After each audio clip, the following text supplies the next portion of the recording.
Hello friends, जय जगन्नाथ। आपण मान समस्त को पुणी थे मो यूट्यूब चैनल को स्वागत। आज आम ए वीडियो रे जानिबा कि आपणकर आधार कार्ड पैन कार्ड सहित लिंक होइछि ना नहीं। आज से विषय जानिबा। तो वीडियो को प्रथम शेष जाए निहाती भाव देखो गोटी गोटी स्टेप की पैन कार्ड रे आधार कार्ड लिंक होइछि ना नहीं चेक करिया पई प्रथमे आम क्रोम ब्राउजर खोलिबा। एठी आम टाइप करिबा ई फिलिंग टाइप कला परे देख प्रथम आसुच्छी इनकम टैक्स डिपार्टमेंट। आम तापर क्लिक करिया। आम तलक जावा।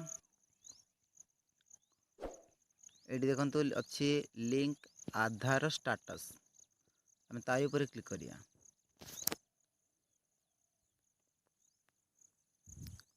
वर्तमान आसीगला देखो ये पैन नंबर आउ आधार नंबर फिलअप करने। ये आम पैन नंबर आउ तले आम आधार नंबर फिलअप करी तले लिखा जो व्यू लिंक आधार स्टाटस आम ता ऊपर क्लिक करिया।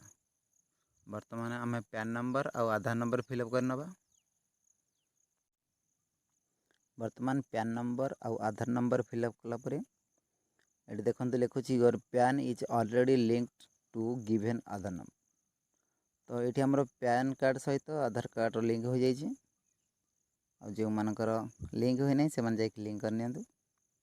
ये वीडियो रे आम जानिले कि आमर पैन कार्ड सहित आधार कार्ड लिंक होइछि ना नहीं आम केमिति जानिबा।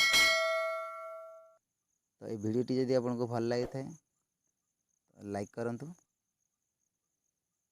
और सब्सक्राइब करंतु।